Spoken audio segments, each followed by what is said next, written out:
Now, it's a common meme among our own dear chattering classes that good old Blighty doesn't really matter anymore. So it was rather reassuring to learn that Kremlin-backed troll farms spent thousands of hours on social media, hiding behind false names, spewing out all manner of nonsense, trying to influence the outcome of last year's referendum in the EU.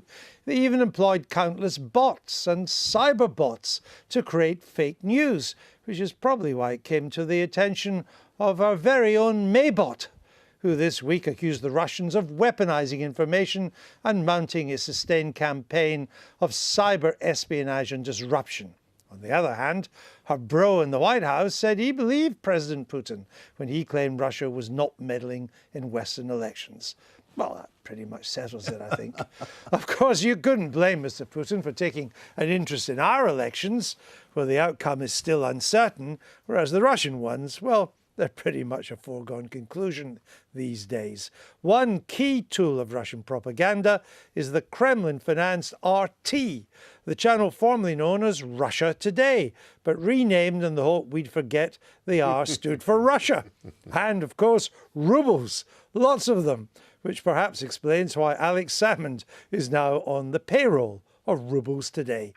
Or maybe not. In this era of fake news, can we ever establish where the truth lies? Here's RT's Afshin Ratanzi with his take.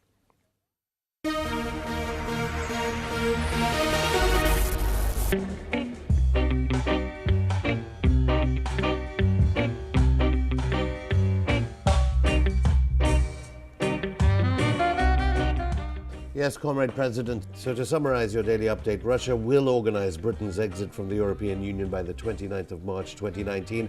Our Manchurian candidate is in position at the White House. He's making good progress. And partisan Carl Puigdemont, he appears on Comrade Alex Salmond's new RT show today to teach him how to break up the United Kingdom as he did so in Spain. Paka, President. What you saw there was part of my daily briefing with the Kremlin. Now we have these stories for today. We can use armies of Twitter trolls, plus my show going underground, to destroy the minds of Western voters so they no longer understand democracy itself. One Moscow mule, please, and don't skimp on the Siberian ice. Theresa May used her Lord Mayor's banquet speech to peddle the conspiracy theory that Russia is trying to undermine the Western world order using Twitter, Facebook, and RT. This is the real fake news. Millions of people voted for Brexit, Trump, and Catalonian independence because after the wilderness years that followed the 2008 global financial crisis, they wanted to exercise their democratic right to reject the status quo. It's insulting to say that discerning voters were brainwashed by photoshopped memes and fake news promoted by Twitter bots and Facebook trolls. It's also arguably a pathetic political ruse by Theresa May to distract the media and voters from the chaos going on within the Conservative Party. The plotting and power grabbing is emanating from the Palace of Westminster, not Moscow. And as for the new Cold War that Theresa May appears to say is on the horizon, by resurrecting a new Red Scare for the internet age, it is she who risks drawing a new Iron Curtain. Is it any coincidence that countries who blame Russia for political outcomes that offend elites are neoliberal, NATO-aligned nations? States that lie outside of this axis do not blame Russia for anything. And please leave RT out of all of this. All we do is try to create the best journalism to inform, educate, and entertain our audiences with stories often overlooked by mainstream sources like the BBC.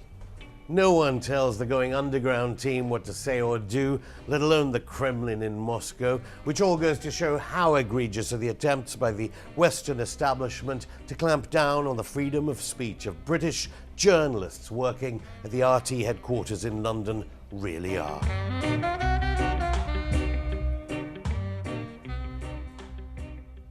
And our thanks to Novikov Restaurant and Bar for letting us film at the beautiful Mayfair Lounge. And Afshin Ratanzi joins us now. Welcome to the programme. Now, why are you in denial that Russia has been meddling in Western elections when the evidence that it has is overwhelming? It's overwhelming, as you say. In the past few days, though, the Foreign Secretary, Boris Johnson, was clear. He said not a sausage as regarding any evidence of Russian meddling of any elections here in Britain. Why did Boris Johnson change his mind?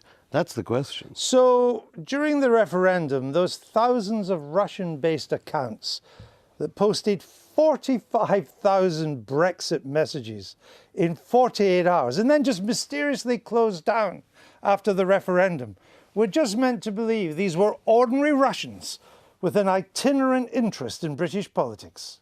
I think you make a good point, and maybe we should have another referendum. You want us to believe that? What do you think we came up the Thames? I don't represent Russia here. In a boat. And if indeed there are these bots that you claim, yeah, then what is your argument following that? Well, but you're denying it. I'm not denying anything. I don't know whether they're Twitter bots or not, do I?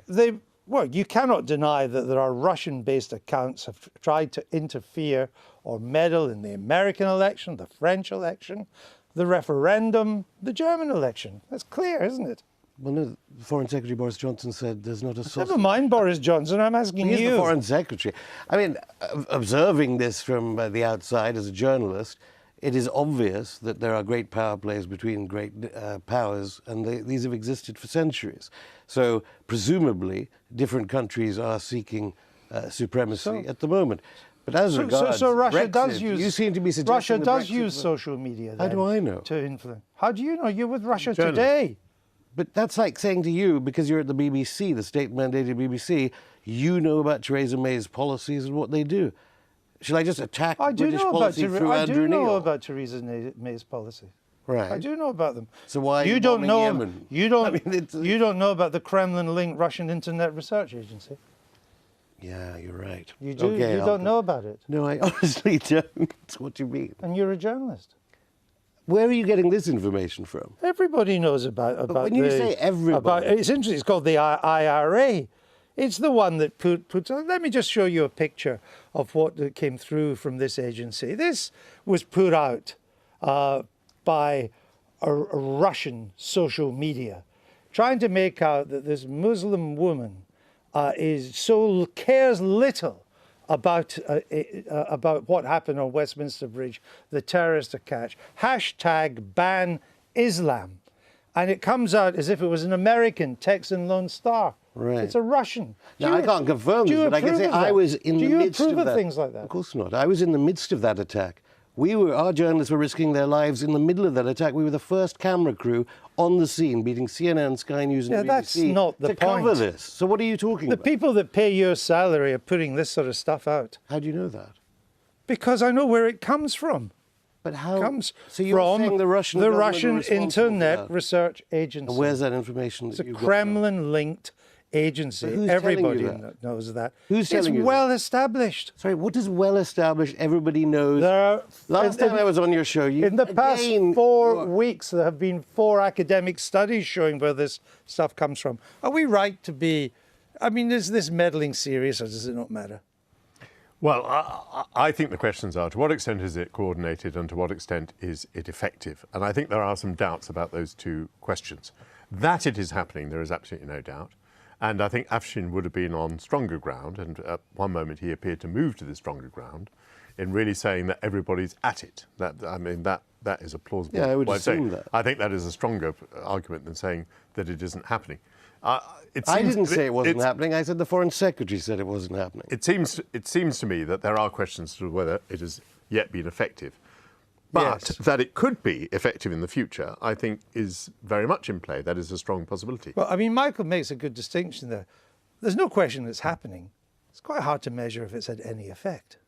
I think the Russia Today point is a bit of a red herring. There is a news broadcaster in Britain which is regulated by Ofcom. They have to meet our standards of the way they do things according to our law. The issue is what's coming out of the Kremlin, and it's not clear it's effective. It's definitely happening. Hold on. Russia Today has been censured 15 times by Ofcom. Well, and that's a bad thing. And of course, they've got to play by the rules. The BBC has been censored. Your political editor has been censored. Channel 4 has been censored 4 times. But the point of Ofcom is an agency that they've censored all broadcasts. But they have to play by the rules and the law. The Kremlin doesn't. I think the bigger question, as well as simply fake news, is some of the allegations we've seen about the hacking of emails in Parliament or attempts to put viruses into computers in the NHS, there is an allegation that comes from the Russian government as well. I've got to say just one thing. The only thing which was really incredible in your interview was the idea that you cite Boris Johnson as kind of a credible. No, well, he's done it 3 times, so that's a sign of absurd. desperation. I mean, you say that Russia Today is just yeah, all right, Rubles Today we'll call it, has just does journalism like the BBC. You did a report. I would say it does journalism different to the BBC. Yeah, I do well, think the BBC I'll give you an example of it. In benefit 2015, your channel claimed the BBC staged a chemical weapons attack in Syria. No, it didn't. For a news report. No, it didn't. Russia Today did. No, it didn't. You were censured by No, it Ofcom didn't. for You're it. quoting different sources about this story. This is what happens with RT. You digitally altered the words spoken by an interviewee to stand up your story. Well, certainly Going Underground didn't. RT UK didn't. I'm talking about RT. Your channel also has peddled endless conspiracy theories that 9/11 was an inside job. That's What not do you? I mean, that's not do you journalism. think I think that's the case? Do you think anyone of the team here at RT No, UK you're on the channel that has Ed peddles just it. made the case very clearly? We are regulated by British government agencies. Yeah. So if anything of that kind was found to be egregious, then of course we would either be fined or taken off air. Other stations as are press sensible. as the Iranian channel has. Exactly. So I you mean, must be. we on don't the, have a First Amendment. You must be on the. But the issue is the what's coming brink from on the that, are Kremlin. you not? But Laura Kearnsberg still kept her job despite hitting out at Jeremy Corbyn wrongly, according to Ofcom. Laura Kunsberg is a fine journalist. We're struggling to find any at Rubles Today. Sorry, Ed, what were you going to say? I was just saying, isn't the issue what's coming from the Kremlin and what effect it has? It's definitely divisive, as we saw from that tweet. It's potentially very disruptive if it's true that this is coming into the NHS How do you know it's coming from the Kremlin, though? I think this is why the James Bond theme in this program is rather good. You really are of all a Cold War mindset, especially with Britain leaving the European Union. You've got to make new friends with China, with Russia, Isn't that what you meant? with Brazil, with India. You've got to realise that just these stories that appear in the papers telling you that the Kremlin put that tweet out, why are you believing this? Can we just add one thought, that despite what Afshin says, with the strength of evidence that the Kremlin is interfering in electoral processes in the West, it is simply extraordinary and very worrying that Donald Trump chooses to believe Putin without any question, to denounce 2 former directors of the CIA, and to give the impression that he's a man, one would almost say, responding to some kind of fear of blackmail. You were a from former Russia. British Defence Secretary. You don't see the value of détente. Right now, Moscow could destroy this studio in a few minutes. Likewise, Britain could do the same to Moscow. You don't see any idea that Donald Trump, moving closer to making deals with Vladimir Putin, perhaps over strategic arms limitation, is a good idea. You obviously don't understand what is at stake here, then. I don't think it is a good idea to deny what is obviously the case, which is that Russia is interfering in electoral processes in the West. Well, that's your allegation. That limits the credibility of the president and also leads to the suspicion that he is a frightened man in some way. I mean, the whole point of Russia Today and the election meddling done in social media is all focused to undermine our faith in our democratic institutions and to divide us, as we've seen from the tweet that we put up on the screen. Why do you want to be a part of that? Part of what? What I just said. How am I a part of what? Sorry, what do you mean? Because that's what it does. I mean, I went onto your website before we came on tonight, and they're all stories that I try to undermine our faith British in Medical our Journal society. on economic warfare. They're all trying to divide us. You give prominence to Catalonia, to Scottish independence. You're trying to divide us. I understand why the Kremlin wants to do that. That's perfectly legitimate from its point of view. I'm just puzzled as to why do you want to be part of that? I think one of the first rules of journalism, the way I see it, and certainly I've practiced it here at the BBC, and at CNN and other outlets is that we, the famous phrase, truth to power, we tell our journalists, think of the poorest person watching. See what their lives are like and try and show what life is really like. Not the way, What arguably... power have you spoken to Mr. Putin? There have been so many shows about rights in Russia today. What are you talking about? You don't watch the channel.